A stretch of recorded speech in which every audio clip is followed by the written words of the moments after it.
जय हिंद मेरे प्यारे दोस्तों, मैं शुभम आप सबका स्वागत करता हूं सीएसई 2017 के वीडियो एनालिसिस में। यहां पे हम लोग क्वेश्चन नंबर 51 से अभी स्टार्ट करेंगे।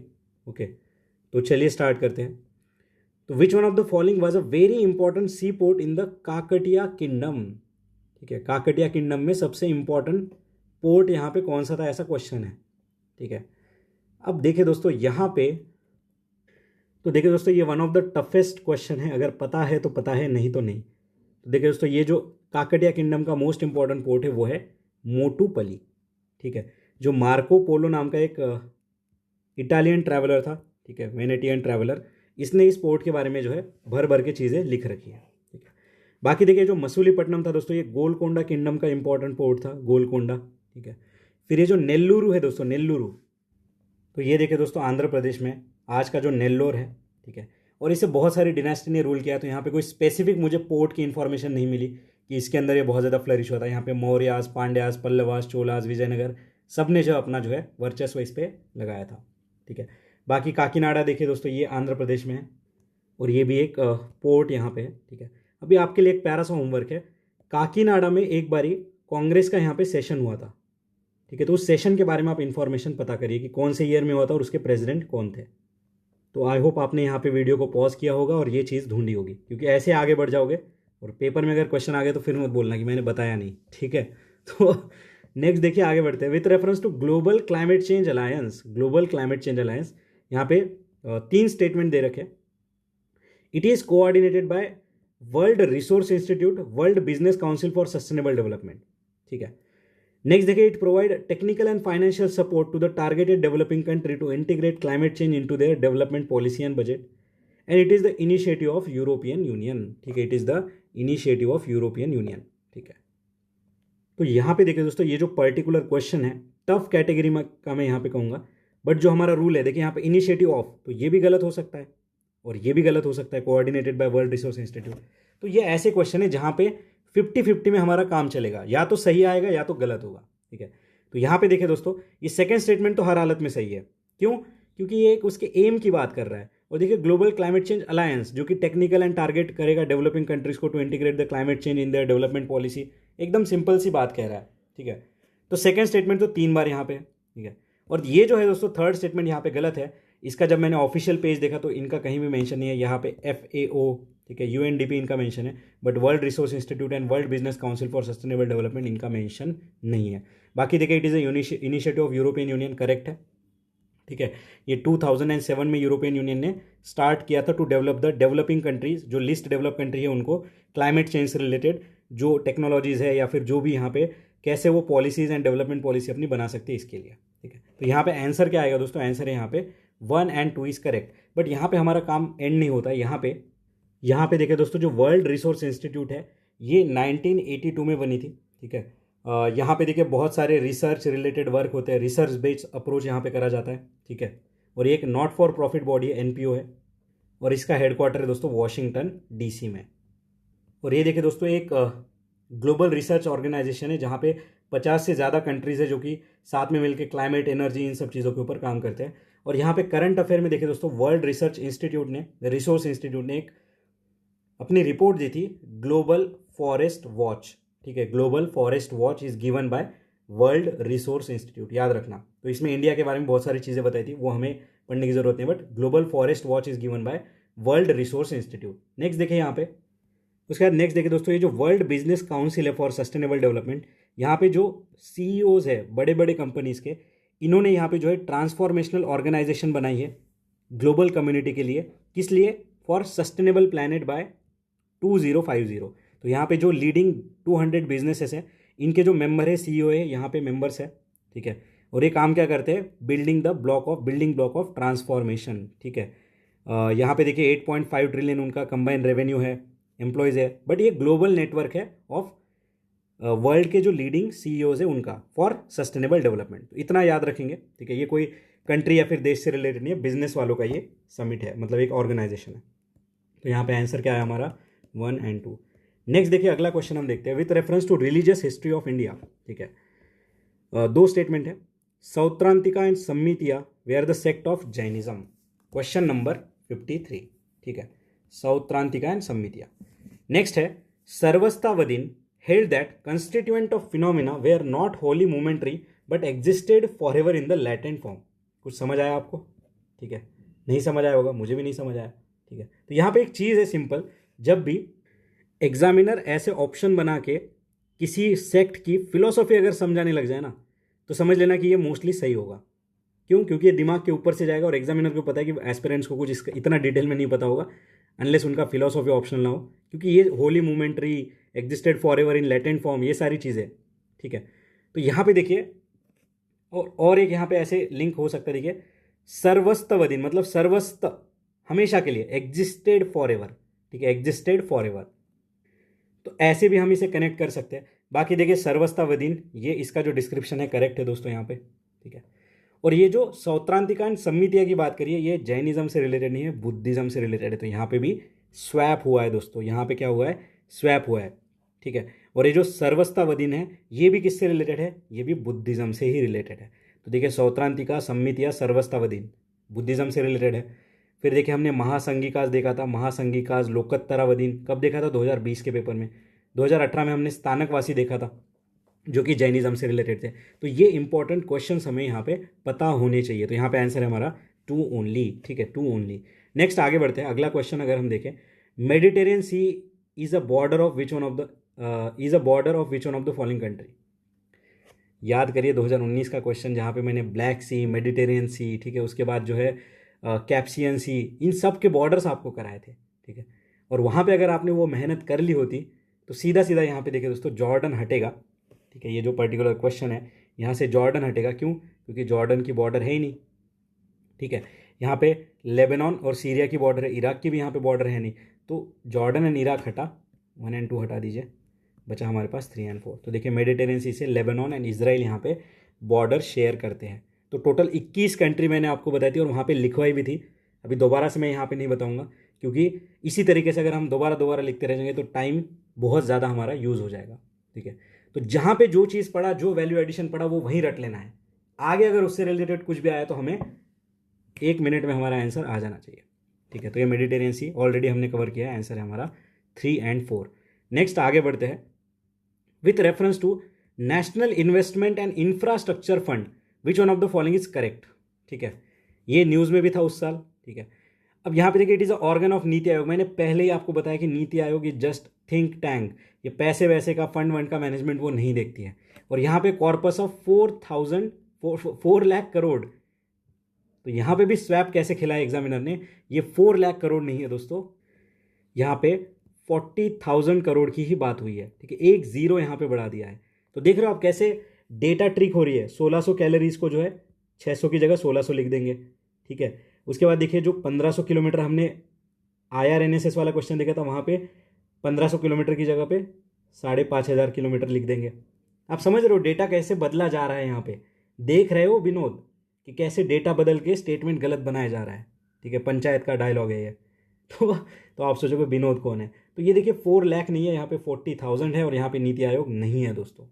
ठीक है, तो देखिए दोस्तों ये जो फंड है ये alternate investment fund second category में आता है अंडर सेबी. तो ये थोड़ा याद रख लीजिए. ओके, और रेस्ट देखिए बाकी इसमें ज़्यादा कोई इंपॉर्टेंट चीज़ मुझे नहीं लगी और ये 2015 में सेट हुआ था. बाकी हम नेक्स्ट क्वेश्चन अभी देखते हैं. यहाँ पे दोनों के दोनों स्टेटमेंट जो है हमारे गलत है. सो क्वेश्चन नंबर 55 का आंसर क्या है? डी. ठीक है, फिर देखिए ग्लोबल इंफ्रास्ट्रक्चर फैसिलिटी के बारे में पूछा है. ठीक है, ग्लोबल इंफ्रास्ट्रक्चर फैसिलिटी. और देखिए दोस्तों ये जो फैसिलिटी वर्ड जब भी आ जाता है ना तो it is related to somewhat funding. ठीक है, तो फंडिंग से रिलेटेड होता है. अब देखिए डी से पढ़ना चालू करते हैं. UNCTAD funded initiative that seeks to finance and facilitate the infrastructure in development of the world. Collaboration among major banks with of OECD focus on expanding the set of infrastructure project that has potential to mobilize the private investment. World Bank collaboration facilitate the preparation of complex infrastructure by PPP to enable mobilization of private sector and institutional investor capital. And it is the ASEAN initiative to upgrade the infrastructure in Asia finance by Asian development bank. तो आप देख पा रहे हो यहाँ पे कितने बड़े बड़े ऑप्शन बनाए गए हैं और यहाँ पे सिंपली अगर इस तरीके से सोचते, क्वेश्चन टफ है, अगर नहीं पता है तो नहीं पता है. देखिए ग्लोबल वर्ल्ड है, यहाँ पे आसियान है, हटा दीजिए. यहाँ पे OECD हटा दीजिए. ठीक है, अब बचा डी एंड बी के बीच में. World bank and global, world bank, ठीक है, वर्ल्ड बैंक एंड ग्लोबल, तो यहाँ पे आंसर है हमारा बी, ठीक है। तो इस तरीके से आंसर तक पहुँचा जा सकता था। क्वेश्चन टफ है, ठीक है, क्योंकि देखिए यहाँ पे हमें एग्जैक्ट पता होना चाहिए कि किसकी बात कर रहा है, ठीक है। तो यहाँ पे आंसर है हमारा बी। उसके बाद देखिए दोस्तों थोड़ा और रिवाइज कर लेते हैं। अल्दो हमने एशियन डेवलपमेंट बैंक पहले ही कवर करा दिया है। ये देखिए 1966 में बना था दोस्तों, ठीक है। इसमें 68 मेंबर है, इंडिया इसका पार्ट है। और इसका अगर हम शेयर होल्डर देखें तो जापान सबसे ज़्यादा है, ठीक है। उसके बाद यूएस है, थर्ड नंबर पे है चाइना, फोर्थ पे है इंडिया एंड उसके बाद है ऑस्ट्रेलिया। मतलब इंडिया फोर्थ नंबर पे है और इसका हेडक्वार्टर कहाँ पे है? मनीला, फिलीपींस में। इतना याद रखिए, दोबारा रिवाइज हो गया हमारा यहाँ पे, ओके। यूएनसीटीएडी ऑलरेडी हमने कवर किया है। उसके बाद देखिए दोस्तों ओईसीडी क्या है, तो ये एक 1961 में एक इंटरनेशनल इंटर गवर्नमेंटल ग्रुप बना था फॉर इकोनॉमिक ऑर्गेनाइजेशन, ठीक है। कब बना था? 1961 में। काम क्या था इसका? वही world trade and economic progress यहाँ पे लेके आना है हमें, ठीक है। उसके बाद यहाँ पे देखिए, और मेन चीज़ यहाँ पे याद रखिए कि इंडिया इसका पार्ट नहीं है, ठीक है, इंडिया इसका पार्ट नहीं है। नेक्स्ट अगला क्वेश्चन हम देखते हैं, क्वेश्चन नंबर 57, ठीक है। For the election of Lok Sabha a nomination paper is filed by, ठीक है, for the election of Lok Sabha nomination paper is filed by. अब इस क्वेश्चन को है ना थोड़ा सा कनेक्ट करना चाहूँगा मैं यहाँ पे एक दूसरे क्वेश्चन के साथ, ठीक है। हमने 2020 में एक क्वेश्चन देखा था जहाँ पे रिप्रेजेंटेशन ऑफ पीपल एक्ट की बात करी गई थी, कितने साल की सज़ा होगी तो कितने साल तक आप जो यहाँ पे बैन रहोगे फॉर कंडक्टिंग द इलेक्शन। और वहाँ पे फर्स्ट स्टेटमेंट में बोला था कि जो भी वोट दे सकता है वो यहाँ पे मिनिस्टर बन सकता है। हाँ, हमने देखा था वोट तो 18 साल का इंसान भी दे सकता है, और यहाँ पे अगर हमें मिनिस्टर बनना है लोकसभा या राज्यसभा में तो 25+ एज होनी चाहिए, ठीक है। उसी को यहाँ से लिंक करिए कि नॉमिनेशन पेपर कौन भर सकता है? Anyone residing in India. अगर वो 2-4 साल का होगा तो क्या भर देगा? Resident of the constituency from which election is contested, ये तो बड़ी रेस्ट्रिक्टिव बात कर दी। Any citizen of India, citizen तो 10 साल का भी हो सकता है, 15 का भी हो सकता है। Any citizen of India whose name appears in the electoral roll, electoral roll में कब आएगा नाम? 18 एज होने के बाद, ठीक है, 18 एज होने के बाद। तो यहाँ पे ये वन ऑफ द क्राइटेरिया है, ठीक है। इलेक्टोरल रोल में आपका नाम होना चाहिए, 25 ईयर्स ऑफ एज आपकी कंप्लीट होनी चाहिए फॉर लोकसभा सीट, ठीक है। और नेक्स्ट देखिए वोटर आपका रजिस्ट्रेशन वहाँ पे होना चाहिए। तो ये सारी चीज़ें जो है यहाँ पे मेंशन है, प्लस वो डिपॉजिट, वो सब चीज़ें हमें इतना ध्यान में नहीं रखना है, ठीक है। तो यहाँ पे आंसर है हमारा सी, ठीक है। आगे देखते हैं नेक्स्ट, बड़ा ही अमेजिंग ज्योग्राफी का क्वेश्चन है। In India Himalayas are spread over 5 states only. देखते ही गलत कर दो यार, हिमालय कितने बड़े हैं यार, सिर्फ 5 स्टेट में कैसे होंगे? जम्मू कश्मीर, हिमाचल प्रदेश, उत्तराखंड, आसाम, अरुणाचल प्रदेश, सिक्किम, हट गया। Western Ghats are spread over 5 states only, ठीक है, Western Ghats are spread over 5 state only. ये भी थोड़ा मुझे गलत लग रहा है, क्यों? क्योंकि देखिए स्टार्टिंग से शुरू करते गुजरात, उसके बाद देखिए महाराष्ट्र, फिर देखिए गोवा, फिर देखिए कर्नाटक, फिर केरल।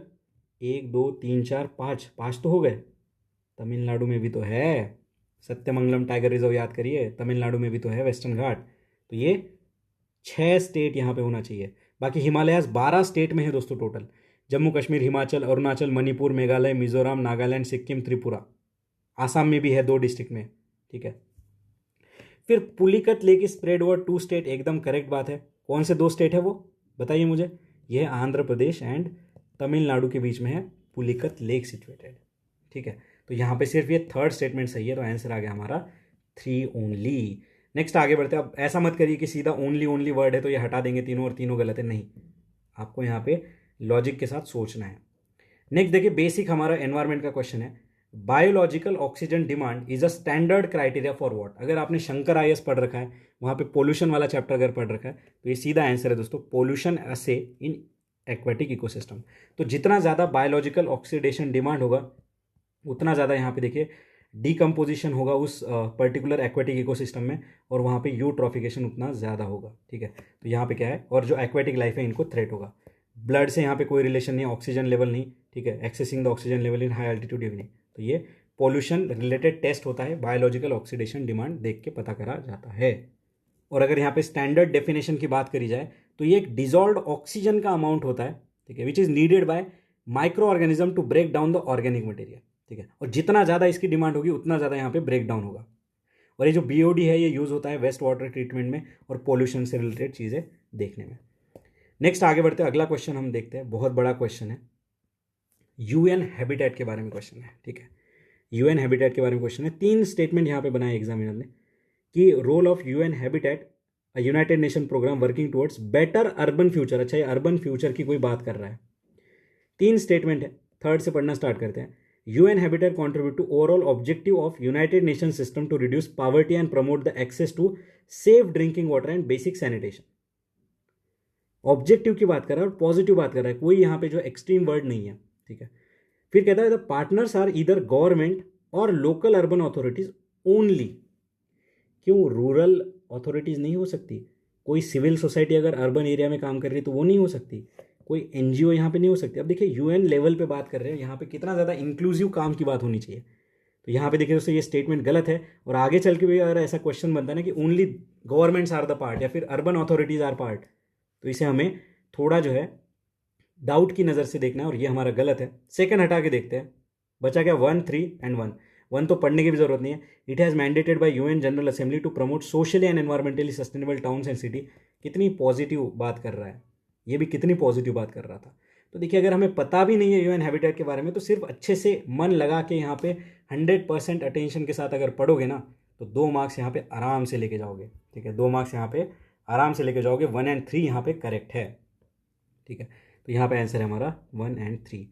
नेक्स्ट देखते हैं, आगे बढ़ते हैं हम लोग। With reference to national skill qualification framework, तीसरा क्वेश्चन है ये।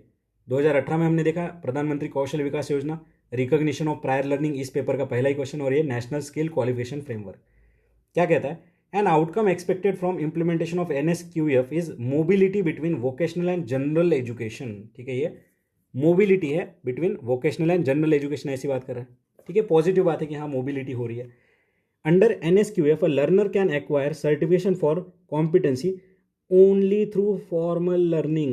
भाई यहाँ पे अगर तुम वोकेशनल एजुकेशन की बात कर रहे हो, अगर तुम रिकॉग्निशन ऑफ प्रायर लर्निंग की बात कर रहे हो, तो ये जो रिकॉग्निशन ऑफ प्रायर लर्निंग में मैंने आपको बताया था कंस्ट्रक्शन वर्कर, बार्बर का एग्जांपल, तो ये क्या फॉर्मल लर्निंग वाले क्या इन्होंने स्कूल में जाके जो है काम सीखा है क्या? नहीं, वो तो इनफॉर्मल लर्निंग वाले। तो देखिए यहाँ पे ओनली वर्ड भी डाल दिया, फॉर्मल लर्निंग भी डाल दिया, ठीक है। तो क्या सिर्फ फॉर्मल लर्निंग से यहाँ पे होगा? नहीं, यहाँ पे जो कॉम्पिटेंसी बेस्ड फ्रेमवर्क है दोस्तों, इसमें स्किल, एप्टीट्यूड, ये सारी चीज़ें देखी जाएगी, ठीक है। तो यहाँ पे इनफॉर्मल, फॉर्मल, नॉन फॉर्मल, हर तरीके से यहाँ पे चीज़ों को देखा जाएगा। तो फर्स्ट हमारा गलत है, सेकेंड हमारा यहाँ पे सही है। तो आंसर क्या आ गया यहाँ पे? 2 only is the correct, 2 only is the correct. Next आगे बढ़ते हैं। अगला क्वेश्चन है हमारा, डायरकी का मतलब क्या है? डायरकी का मतलब मैंने ऑलरेडी आपको 2022 का पेपर जब हमने देखा था कि रिजर्व सब्जेक्ट इनमें से कौन सा है, ऐसा यूपीएससी ने क्वेश्चन पूछा था, रिजर्व एंड ट्रांसफर सब्जेक्ट वाला। आई होप आपको याद आ चुका होगा। तो डायरकी क्या होती है दोस्तों? डायरकी एक सिंपल सा फंडा है जहाँ पे डिवीजन किया जाता है of subject delegated to province into 2 category. तो ट्रांसफर्ड एंड रिजर्व कैटेगरी में यहाँ पे किया जाता है।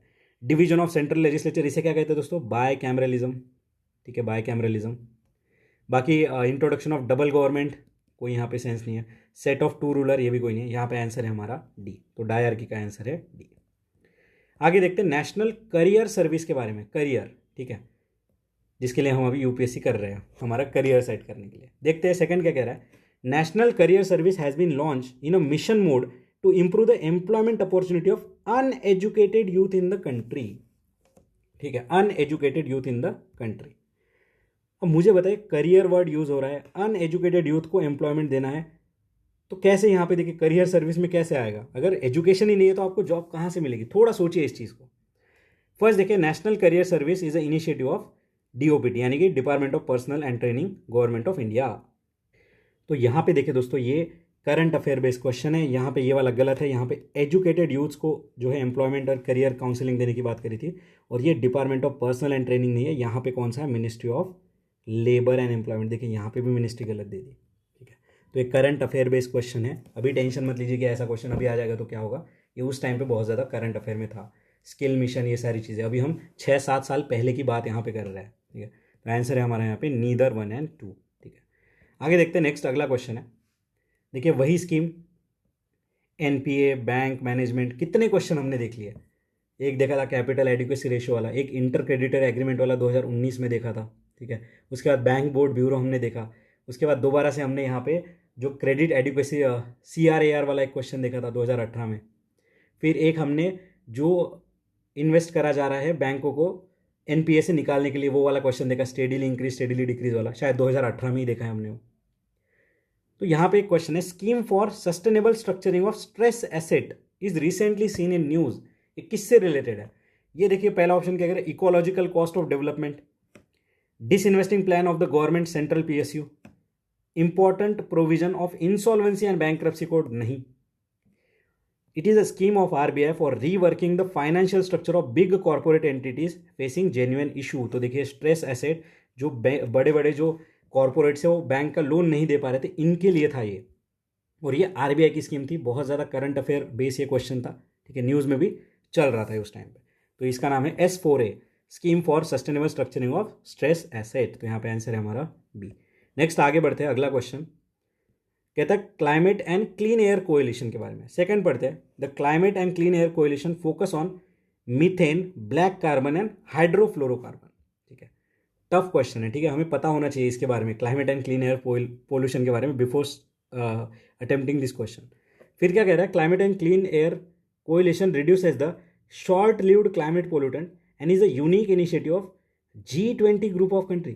थोड़ा सा समझिए, क्लाइमेट की बात हो रही है, G20 पूरा इकोनॉमी की बात करता है, और क्लाइमेट चेंज इसकी बात G20 क्यों करेगा? सिंपली इस तरीके से भी अगर सोचते ना तो यहाँ पे ये गलत हो जाता। बचा हमारा focus on methane, black carbon and hydrofluorocarbon, ये करेक्ट है, फर्स्ट यहाँ पे गलत है। तो इस तरीके से हमें यहाँ पे सोचना था।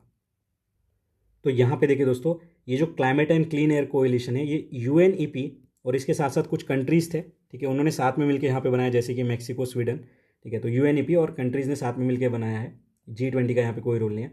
बाकी सेकेंड स्टेटमेंट यहाँ पे करेक्ट है।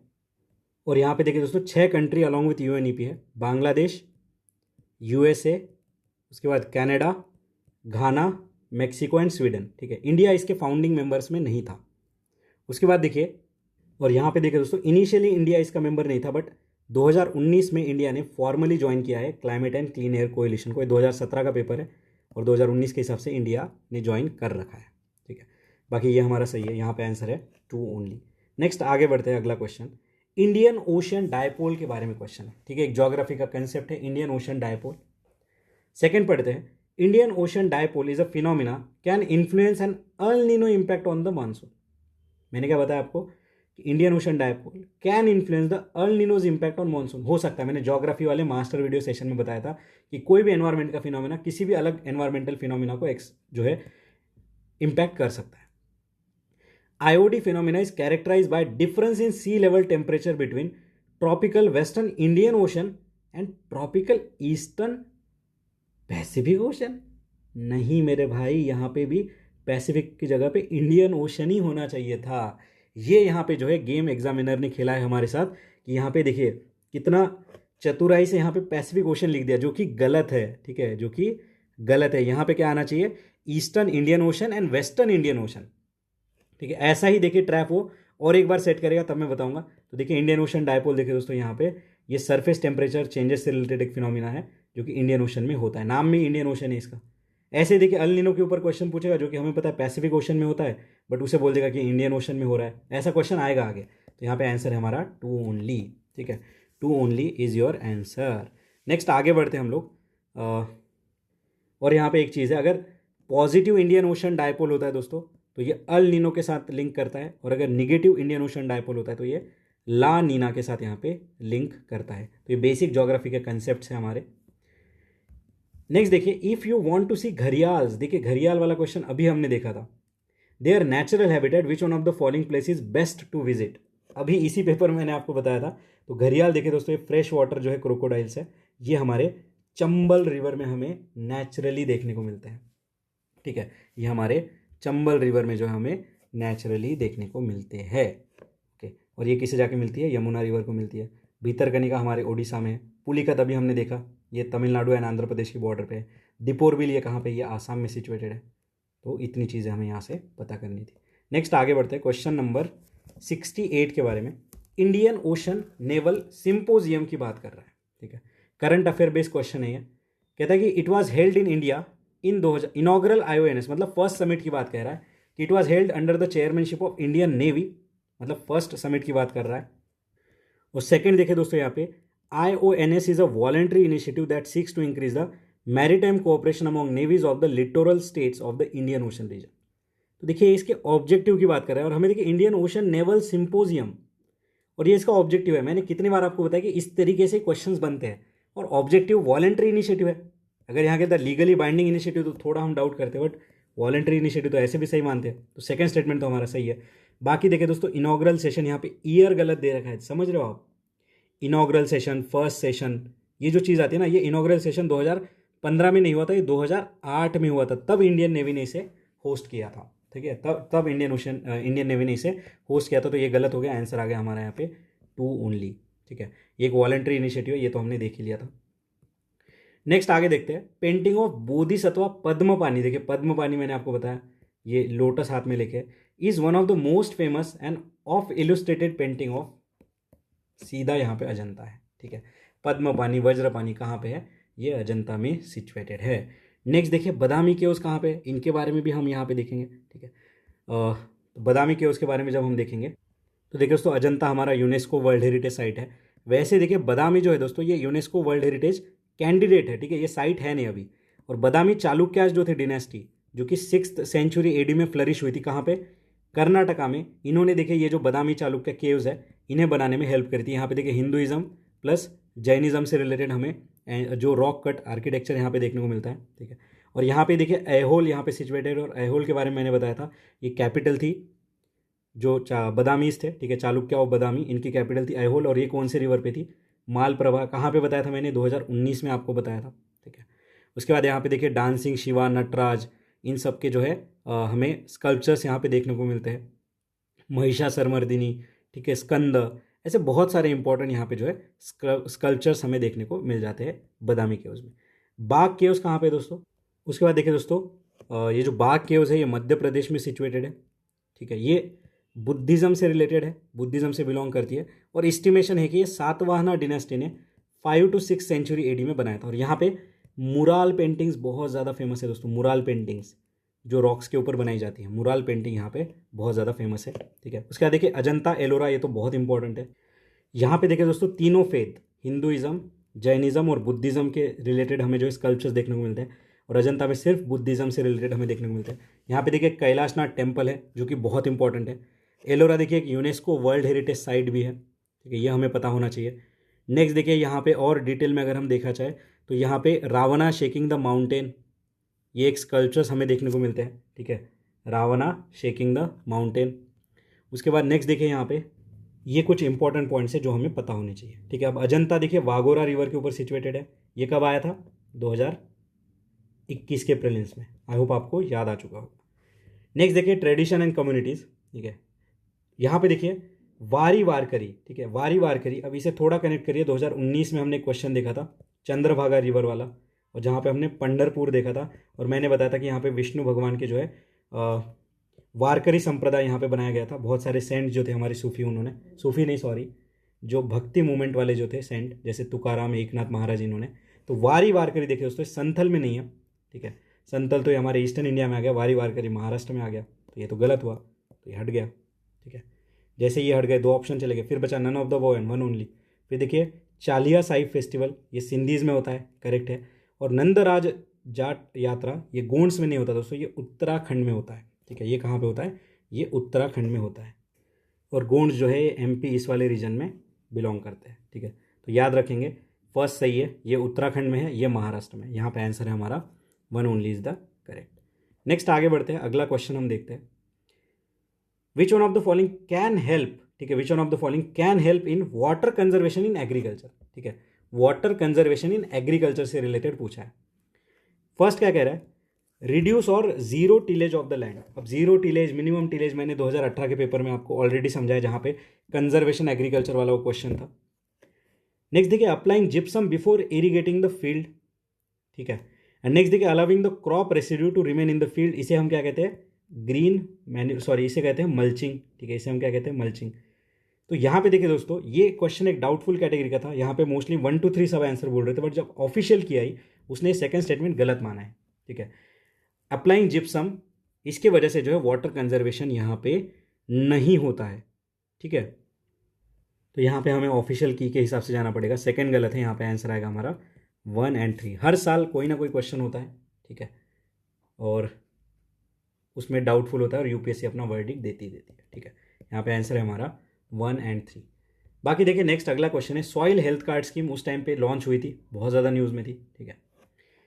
Checking the over use of fertiliser in the farmland. अब देखिए सॉइल हेल्थ कार्ड में सॉइल में जो भी यहाँ पे न्यूट्रिएंट्स है उनके बारे में बताया जा रहा था, ठीक है, क्वेश्चन नंबर 72 में। फिर कहता है enabling the banks to assess the quantum of loans to be granted on the basis of soil quality. अगर सॉइल की क्वालिटी खराब रही तो फिर किसी फार्मर को तो लोन ही नहीं मिलेगा यहाँ पे, और हमें भी पता है इंडिया में सॉइल इतनी भी ज़्यादा हाई लेवल पे जो है फर्टाइल नहीं है। Expanding the cultivable area under irrigation. भाई सॉइल हेल्थ कार्ड में ये न्यूट्रिएंट का स्टेटस बता रहे, तुम यहाँ पे कहाँ इरीगेशन घुसा रहे हो। तो देखिए ये दो स्टेटमेंट कितने वेग तरीके से बनाए गए। और थर्ड यहाँ पे पढ़िए, ओवर यूज ऑफ फर्टिलाइजर को हमें कम करना है, ये एक पॉजिटिव बात कर रहा है। फर्स्ट हटाओ, सेकंड हटाओ, आंसर पाओ, 3 ओनली इज द करेक्ट, ठीक है। तो ये जो सॉइल हेल्थ कार्ड स्कीम है दोस्तों, इससे जो है जो न्यूट्रिएंट का स्टेटस है, ministry of agriculture and farmer welfare यहाँ पे कर रही थी। यहाँ पे बहुत ज़्यादा अवेयरनेस भी फैलाया गया था। यहाँ पे 12 पैरामीटर्स देखे जा रहे थे, जैसे कि NPK, नाइट्रोजन, फॉस्फोरस, पोटेशियम। फिर देखिए यहाँ पे सेकेंडरी न्यूट्रिएंट जैसे कि कॉपर, मैग्नीशियम, ठीक है, बोरॉन, जिंक, फेरस, ठीक है, फिर पीएच, इलेक्ट्रॉनिक कंडक्टिविटी, OC, ये सारी चीज़ें यहाँ पे देखी जा रही थी। तो ये पैरामीटर इतने काम के नहीं, हमें कि याद होना ही चाहिए, बस थोड़ा सा आप देख लीजिए। यहाँ पे आंसर है हमारा 3 ओनली। नेक्स्ट आगे देखते हैं, एडल्ट्रेशन से रिलेटेड है। Controversial chemical likely to be found in and consume. देखिए lipstick, lead, soft drink, brominated vegetable oil and Chinese fast food, monosodium glutamate, ठीक है। सो क्वेश्चन नंबर 73, ठीक है। तो यहाँ पे देखिए दोस्तों तीनों के तीनों करेक्ट है। लिपस्टिक में लीड पाया गया है जो कि एक कॉन्ट्रोवर्शियल केमिकल है, सॉफ्ट ड्रिंक में vegetable oil and Chinese food में मोनोसोडियम ग्लूटामेट। यहाँ पे आंसर है हमारा all of the above is correct. तीनों में ये सारी चीज़ें जो है देखने को मिली है, ठीक है, जो कि हमारे लिए, हमारे फूड के लिए अच्छी नहीं है। इससे फर्टिलिटी, न्यूरोटॉक्सिसिटी, ये सारी चीज़ें हमें हो सकती है। तो तीनों के तीनों यहाँ पे करेक्ट है। आगे देखते हैं, नेक्स्ट अगला क्वेश्चन है हमारा क्वेश्चन नंबर 74, ऑर्गेनिक LEDs। अब इसको थोड़ा कनेक्ट करिए, ब्लू LED वाला क्वेश्चन जो आया था, कब आया था, 2021 वाले प्रीलिम्स में, ठीक है, ब्लू LED वाला क्वेश्चन। अब कहता है OLED are use to create digital display in many devices, what are the advantages of OLED over LCD। अब OLED थोड़ा हायर लेवल का होगा, इसीलिए इसके एडवांटेज यहाँ पे पूछा है उसने। अब देखते हैं, एप्लीकेशन बेस्ड क्वेश्चन है। कहता है OLED में ट्रांसपेरेंट डिस्प्ले पॉसिबल है। Roll up display embedded in clothing can be made in OLED। OLED display can be fabricated on flexible plastic substrate. देखो मुझे नहीं लगता कि ये सारी चीज़ें आप कहीं ना कहीं पढ़ सकते हो। यहाँ पे सिंपल लॉजिक से सोचना है कि कैन बी, ठीक है, कैन बी और पॉसिबल। तो हो सकता है यार, OLED आज नहीं होगा 2 साल बाद हो ही जाएगा। और ऐसा तो कोई यहाँ पे चांद तारे तोड़ लाने की बात नहीं करिए, सिंपल सी बात करिए। और यहाँ पे देखिए 1 2 3 हमारा C ऑप्शन में है, और जब भी ऐसे C ऑप्शन में 1 2 3 देता है ना वो D की जगह पे, तो थोड़े चांसेस बढ़ जाते हैं। मैं ये नहीं कह रहा कि it is a rule, but ये थोड़े चांसेस यहाँ पे बढ़ जाते हैं। और यहाँ पे आंसर है हमारा 1 2 3। आगे बढ़ते हैं, नेक्स्ट क्वेश्चन हमारा, which one of the following is famous sun temple. Sun temple कौन सा फेमस है, ऐसा पूछा है, ठीक है। अरसावली, अमरकंटक एंड ओमकारेश्वर, ठीक है। यहाँ पे सिंपली देखिए दोस्तों, जो मध्य प्रदेश में ओमकारेश्वर नाम से पता चल रहा है it is related to Shiva, ठीक है। और जैसे ही शिवा से रिलेटेड है तो सन से कैसे रिलेट हो जाएगा, तो शिवा वाला हटाइए, आंसर आ गया हमारा 1 ओनली। अरसावली देखिए दोस्तों, it is the sun temple. ये कहाँ पे लोकेटेड है, तो ये हमारे सूर्य नारायण टेम्पल भी कैसे इसे कहते हैं, इसे, ये आंध्र प्रदेश में सिचुएटेड है। देखिए अमरकंटक जो है दोस्तों, ये हमारे मध्य प्रदेश में, यहाँ पे भी शिव भगवान से रिलेटेड हमें जो है मंदिर मिलते हैं। तो आंसर क्या है हमारा यहाँ पे 1 ओनली। तो देखिए दोस्तों इस तरीके से हम यहाँ पे आंसर तक पहुँचे, 1 only is the correct answer. बाकी देखिए सन टेम्पल जो हमारे 12 ज्योतिर्लिंग है, जो इंपॉर्टेंट फेमस टेम्पल्स है जिनका डिस्क्रिप्शन हमारे पेपर्स में आ रहा है ना, ये जब भी आप नितिन सिंघानिया पढ़ोगे वहाँ से आपको कवर करना है अच्छे से, ठीक है, क्योंकि क्वेश्चन ऐसे बन रहा है। वैसे ये क्वेश्चन सॉल्व हो चुका है ओमकारेश्वर हटा के, बट इस तरीके से हमें थोड़ा ध्यान से पढ़ना है कि फेमस सन टेम्पल की जगह पे अभी 12 ज्योतिर्लिंग ऐसा कोई क्वेश्चन बन जाएगा आगे चल के। तो इसे थोड़ा हमें जो है डिटेल में पढ़ना है। अभी देखिए नेक्स्ट वीडियो में हम अगले क्वेश्चन यहाँ पे करते हैं। धन्यवाद।